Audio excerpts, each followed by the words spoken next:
En la clase del 12 de diciembre de 1973, que forma parte del curso El poder psiquiátrico, Foucault sitúa cierta continuidad y ensamblaje entre el poder psiquiátrico y la familia. La familia, gobernada por otra lógica de poder, justamente el poder soberano, de a poco se empieza a impregnar del discurso psiquiátrico, y esto es lo que trata principalmente Foucault en esta clase, y que utiliza a su vez para poder llegar a lo que viene a ser cierta resistencia que la locura le opone a ese poder psiquiátrico de disciplinamiento. Lo que trata entonces, en primer lugar, en esta clase, es cierta inserción y conjunción del modelo familiar con el sistema disciplinario, ubicando que esta extensión y este acaparamiento de la familia por parte del poder disciplinario se da principalmente entre los años 1860 y 1880 y hacia adelante, y que para estos años ese poder que Foucault teoriza se empieza a conectar con esa célula de la familia, atrapándola y convirtiéndola en cierto objeto por excelencia de la práctica psiquiátrica. Foucault entonces empieza diciendo que este entrecruzamiento del discurso psiquiátrico en esa unidad soberana de la familia se dio en un primer momento debido a lo que él llama el lucro con las anomalías y las irregularidades, y por otro lado la disciplinarización interna de la familia. Este discurso psiquiátrico entonces, que se respalda en el paradigma científico y por ende cuenta con un atributo de verdad y por ende sostiene un saber que efectiviza prácticas, comienza a estar presente dentro de la familia. Y todo este tipo de intervención que aparece en la vida de los individuos, ahora regulada por esa dicotomía de lo público y lo privado, no existía hasta este momento de la historia orquestada de esa manera y a gran escala.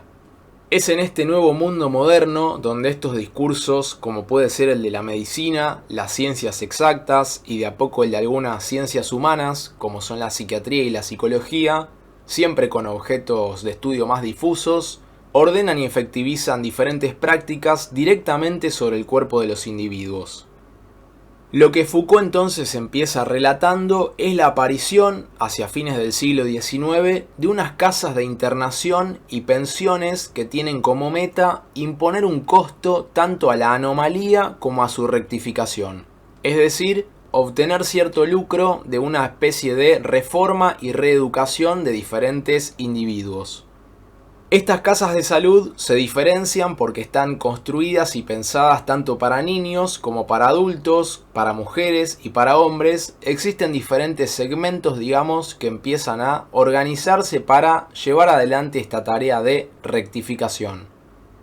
Y por otra parte, lo que empieza diciendo Foucault en esta clase es que se da toda una introducción de técnicas psiquiátricas y por ende en este momento disciplinarias en el seno de la familia. Comienza la pedagogía familiar en las familias burguesas, donde lo que sucede es que el ojo familiar se convierte poco a poco en un ojo que aplica una mirada psicopatológica, dice Foucault, y entonces la soberanía familiar va adoptando paulatinamente la forma disciplinaria. Comienza a aparecer una mirada que significa, a partir del discurso de la psiquiatría, en tanto vigila a sus integrantes a la luz de lo normal y lo anormal. Se comienza a vigilar el comportamiento, el carácter, las contestaciones, la sexualidad, y en este punto lo que vemos surgir plantea es todo un aparato de control y vigilancia que empieza a posar su mirada en un sujeto particular, el niño. Este ingreso de las nociones y técnicas de la psiquiatría en la familia, que se da ya casi sobre los años 1900, viene importado de los asilos, y se constituye por ese poder que viene a disciplinar al individuo para modelarlo conforme a lo considerado normal. Foucault dice que técnicas como el control de la talla, de los gestos, de la manera de comportarse, el control de la sexualidad, vienen importados del asilo y que durante el siglo XIX entran al lenguaje habitual de la familia burguesa, constituyendo cierto aparato de disciplina que va a tener como efecto la transformación de la sexualidad del niño en objeto de saber. Una cita textual de Foucault de esta clase dice: De golpe, el niño se convertirá en el blanco central de la intervención psiquiátrica en dos sentidos. Por un lado, en un sentido directo, porque estas instituciones con fines de lucro que se conectan a la psiquiatría van a demandar concretamente a la familia que le proporcione el material que necesita para obtener su ganancia. Hay de repente toda una oferta de estas pensiones reformadoras para las familias burguesas que surge conectada al discurso psiquiátrico. Foucault acá hace ese juego donde hace hablar a diferentes discursos y dice que la psiquiatría al hablar plantea: dejen venir a mí a los pequeños locos, o bien, nunca se es demasiado joven para estar loco, y a su vez, no espere a ser mayor o adulto para estar loco. Entonces plantea que toda esta oferta que viene atada a la aparición del discurso psiquiátrico tiene su traducción en todas estas instituciones de vigilancia, de detección y encuadramiento. Y el segundo sentido en que el niño se convierte en el blanco central de la intervención del discurso psiquiátrico es de forma indirecta, y se da debido a que al adulto, en cuanto loco o neurótico podríamos agregar, se lo interroga precisamente sobre su infancia. O sea, deja acudir a tu mente todo aquello que se te ocurra y por ti mismo vas a terminar hablando de tu mamá o de tu papá o de tus recuerdos infantiles. El punto entonces, hasta acá, es que Foucault va relatando el avance del discurso psiquiátrico al interior de la familia hasta consolidar cierto ojo psicológico o psicopatológico por parte de la misma familia. Y por otro lado, y como consecuencia de esto, el niño como objeto de esos discursos de normalización y control en pos de una eventual intervención. Nuevos discursos entonces, con entidad de verdad, que generan subjetividad a partir del poder que implican por la verdad que constituyen. En esta parte de la clase, el autor francés trae diferentes datos de archivos que recopiló en la biblioteca misma de la Salpêtrière, en París, y en diferentes registros de hospitales de Francia. Y cuenta que este surgimiento de pensiones con fines de lucro que ofrecían a las familias la promesa de reforma del niño problemático o bien enderezarlo, como en el paradigma del tutor, se desdoblan en ciertos pseudópodos, es decir, constituyen diferentes extensiones que no son en sí esas casas y esas pensiones, pero que tienen los mismos fines y las mismas lógicas de funcionamiento. Uno de esos pseudópodos, como él le llama, es la colonia, donde hay diferentes pensionistas de estos asilos que están ahí por su mero estatuto de enfermos mentales y van a las colonias porque están en condiciones de trabajar. Entonces lo que se hace es someterlos a un régimen estricto de labores agrícolas. Y por otro lado, para los pensionistas que son enviados por sus familias y que pagan un precio muy elevado, se constituye una pensión que obedece a replicar el modelo familiar. Pero entonces, estas pensiones que surgen en este fin del siglo XIX, ¿en dónde se construyen o en dónde están?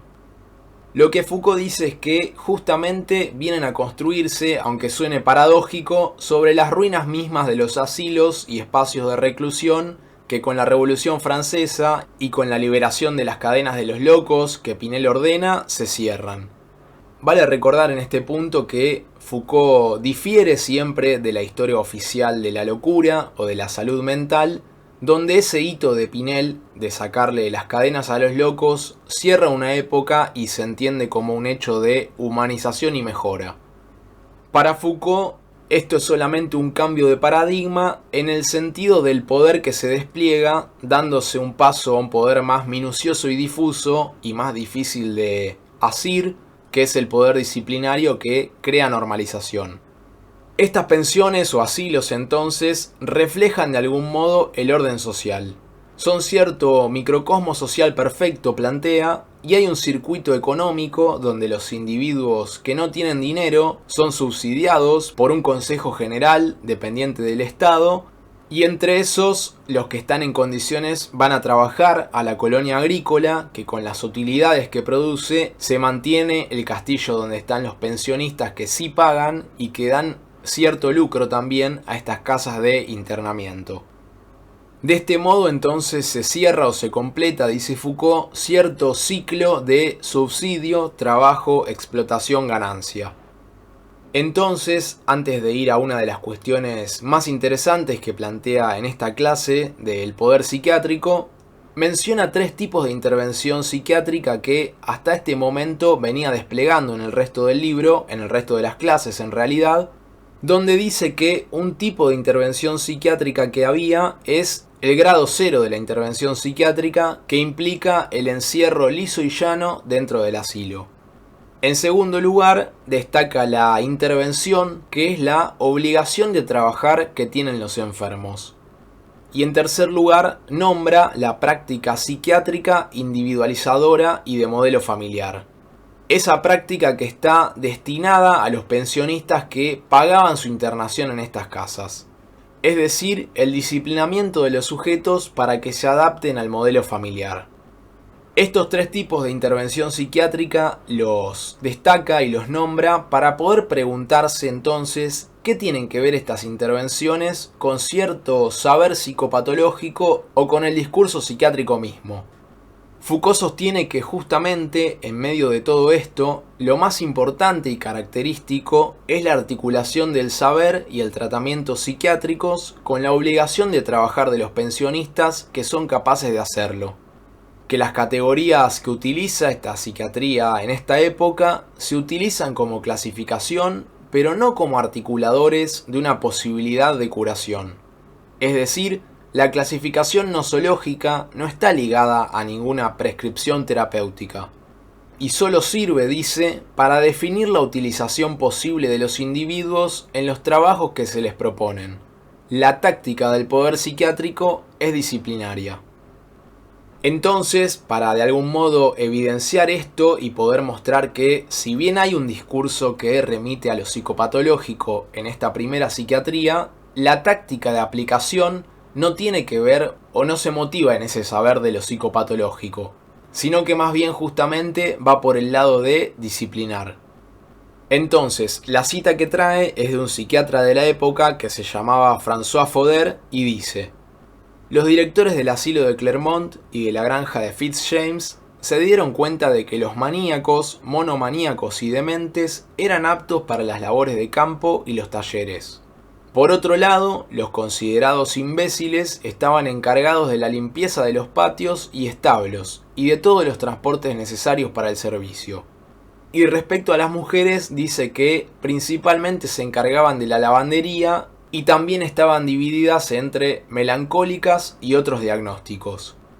Entonces, si bien tenemos ya diagnósticos por parte del discurso y el saber psiquiátrico, ¿en qué consiste lo terapéutico?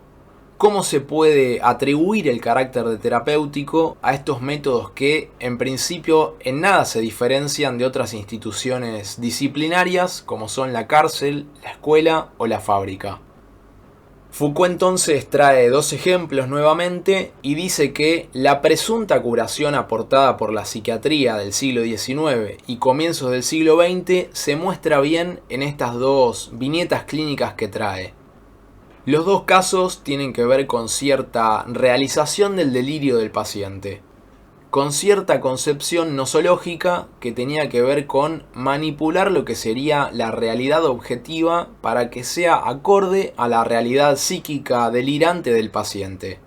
Si bien aún no se planteaba en estos términos la cuestión, Foucault en el primer ejemplo que trae habla de un historial de Pinel, donde un hombre se creía perseguido por revolucionarios y en riesgo de ser citado a comparecer en la justicia y entonces con la posibilidad de ser condenado a la pena de muerte. La curación entonces de este hombre, que Pinel plantea que viene a resolver la cosa, digamos, es organizar un pseudo proceso judicial con falsos jueces que son actores, en el cual se lo absuelve a este hombre y se lo deja libre de eso que constituía su delirio. En el segundo ejemplo trae un historial de Mason Cox, también de principios de los 1800, de un hombre que tenía una atención demasiado constante a los objetos de comercio, dice. y a su vez se sentía invadido por la idea de estar afectado por todo tipo de enfermedades, donde reaparecía la de una sarna recurrente que decía padecer. ¿Qué hace entonces el psiquiatra a cargo? Bueno, después de un tiempo de intentar hacerlo entender que no tenía esa sarna, contrastándola con su realidad corporal donde no había nada, se le da un fármaco para que le aparezcan irritaciones en la piel y luego se simula toda una cura de esto que se le había generado en la piel por la aplicación de ese fármaco. La cita textual de este historial, de este psiquiatra inglés, la trae y dice que después de fracasar los intentos de convencerlo de que no tenía nada por la contrastación empírica, los médicos coincidieron en la necesidad de adaptarse a las ideas del enfermo y provocar la reaparición de la sarna. Para esto se recetaron diferentes aplicaciones rubefacientes, o sea que causan irritación, en virtud de las cuales aparecieron sucesivamente una gran cantidad de granos en el cuerpo. Para esta curación solo fue necesario apelar a lavados muy simples en su administración. Sin embargo, se simuló obrar con muchas precauciones para no dar lugar a una nueva reincidencia. El enfermo se curó por completo y con su razón y su salud recuperó todas las facultades de su juicio. A partir de esta cita entonces, Foucault ubica el elemento terapéutico que esta primera psiquiatría concibe más allá de sus tácticas propias del poder disciplinario, donde encontrábamos el encierro, las contenciones, la sujeción y la intervención por parte de los guardias, la coacción a obedecer, las duchas frías, los baños compulsivos y otros medios que buscan lisa y llanamente disciplinar al loco. Foucault plantea que en esta concepción de lo terapéutico lo que hay es una concepción del núcleo de la locura como una falsa creencia o un error. Entonces se hace coincidir ese error con la realidad por medio de estas simulaciones, de estas actuaciones, y se le da entidad de realidad a ese error que es el delirio y se lo resuelve por medio de una teatralización. Digamos que se pasa de una concepción de querer corregir el error de la realidad psíquica del paciente, contrastándolo con lo empírico, a una teatralización donde ese error del delirio se convierte en realidad y entonces desaparece ese componente erróneo por esta realización teatral del delirio. El punto es que, con el diario del lunes, digamos, podríamos decir que en esta concepción se pasa por alto lo que sería cierta posición subjetiva, donde la significación de la realidad que hay en la psicosis, por ejemplo, se ordena de un modo en que se le dirige al yo del sujeto por estar identificado a su yo ideal. Entonces, más allá del hecho puntual de la sarna, del caso de Mason Cox, o la posible condena a muerte del caso de Pinel, el punto es que se trata del modo en que la realidad psíquica se ordena, en este caso siempre concibiendo que algo de la realidad se le dirige al sujeto de la psicosis y que esa es la manera en la cual significa la realidad.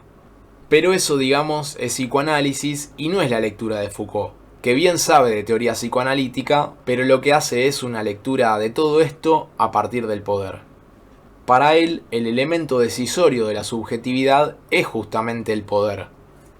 Si bien en su momento Foucault se encarga de teorizar qué pasa con el psicoanálisis como praxis y le da un lugar de ser una prolongación del poder psiquiátrico, el punto es remarcar la lectura que hace Foucault de todo esto y cómo él ve con otra óptica, con otra hermenéutica o interpretación estos hechos históricos dándole otro significado.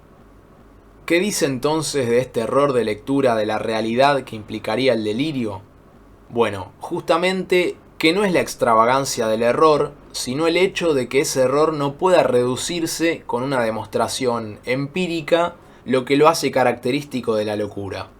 La locura para la psiquiatría de esta época viene dada por ser un error que no puede anularse o reducirse por una demostración empírica. Ese era justamente el obstáculo con que se encontraban los psiquiatras, bien llevados por el sentido común de mostrarle al hombre de la sarna reincidente que no tenía nada, el no poder derribarlo con la contrastación empírica de esa mirada a la que siempre la psiquiatría y la medicina dota de cierta objetividad pura. Y a su vez también chocaban contra lo que sería la reaparición una y otra vez del delirio o, diciéndolo en otro lenguaje, la repetición. Entonces, ¿qué hace la psiquiatría? Bueno, como en los ejemplos muestra, precisamente lo que busca es darle validez a ese juicio falso o errado del delirio a fin de que la realidad se adapte o coincida con ese juicio falso. Por ende, si el contenido de la mente de estos hombres coincide con el contenido de la realidad, ya no hay error y por lo tanto ya no hay locura. Lo que se hace es manipular la realidad para ponerla de algún modo a la altura del delirio y el delirio va a dejar así de ser un delirio. Es justamente el médico el que va a manipular la realidad para que el error llegue a ser una verdad. Por eso Foucault dice que el médico psiquiatra de algún modo es el amo de la realidad. Como si de esa manera se pudiese por fin imponer esta realidad objetiva a esa fuerza insurreccional del delirio que no quiere justamente entrar en razón. La psiquiatría es quien le da a lo real una fuerza apremiante, dice Foucault, por la cual busca que esa fuerza real se apodere de la locura y la haga desaparecer como tal. El punto es que hay toda una epistemología ahí presente que permite un tipo de terapias y anula otras. Y esto introduce a su vez todo el problema de la verdad. Si la verdad queda siempre del lado de lo que la psiquiatría postula como verdad, entonces siempre la terapéutica va a tener que ver con adaptar al individuo a eso que ella considera verdad, pero no hay lugar a que la locura pueda decir algo sobre la verdad. La locura no tiene derecho a disputar ese debate, digamos. Por esto es que se ve en qué situación de poder pone el saber psiquiátrico a la locura. Foucault plantea que hay dos discursos científicos por los que la psiquiatría legitima su aplicación, que son, por un lado, el discurso clasificatorio o nosológico, o sea, una serie de enfermedades mentales, cada una de las cuales tiene su sintomatología, su evolución, sus diagnósticos, y por otro lado, un saber anatomopatológico, un saber que plantea la cuestión de los correlatos orgánicos de la locura, la etiología cerebral, la relación con posibles lesiones neurológicas, etc. Cierta garantía materialista de la práctica psiquiátrica. Pero a su vez ubica que estos dos discursos eran simplemente una especie de garantes de la verdad de una práctica psiquiátrica que quería que la verdad le fuera dada de una vez por todas y nunca volviera a cuestionársela. En la página 159 está esta cita, por la que Foucault busca explicar y fundamentar que, en tanto ciencia, la psiquiatría es dueña, si no de la verdad en su contenido, al menos de todos los criterios de verdad. Pero entonces, ¿cuál va a ser un obstáculo que, casi como una resistencia política de la locura misma, va a concebir Foucault, que sale al cruce de este poder psiquiátrico que busca disciplinar los cuerpos de los considerados locos e imponer el triunfo de la realidad por sobre un delirio entendido como error? Acá plantea un problema que nombra y que introduce como el problema de la simulación, cierto punto insorteable para este discurso psiquiátrico. El problema de la simulación no es la simulación de alguien haciéndose pasar por loco, ya que eso no sería un obstáculo al poder psiquiátrico ni un cuestionamiento a sus fundamentos mismos, sino de una simulación, plantea, que es interna a la locura. Una simulación que eso que sería la locura para la psiquiatría ejercería por sí misma. Vale leer cómo lo dice Foucault porque esta cuestión implica cierto nivel que va más allá de la voluntad de fingir del loco y no se trata de algo adrede, sino que más bien tiene que ver con ese límite que la psiquiatría encuentra cuando por sus fundamentos epistemológicos decide no creerle a la realidad psíquica del delirante y la concibe como un error. Y Foucault dice que se trata de la manera de la locura de simular locura. La manera como un síntoma verdadero es en cierto aspecto un modo de mentir. Acá Foucault una vez más hace este juego en que hace hablar a la locura o dice lo que la locura le diría al poder psiquiátrico respondiéndole. Si pretendes tener de una vez por todas la verdad en función de un saber que ya está constituido, pues bien, yo voy a plantear en mí misma la mentira. Y por consiguiente, cuando manipules mis síntomas, te encontrarás en una trampa, porque en medio de mis síntomas habrá ese pequeño núcleo de noche, de mentira, a través del cual te plantearé la cuestión de la verdad. Vemos acá entonces cómo a esa verdad objetiva que la psiquiatría sostiene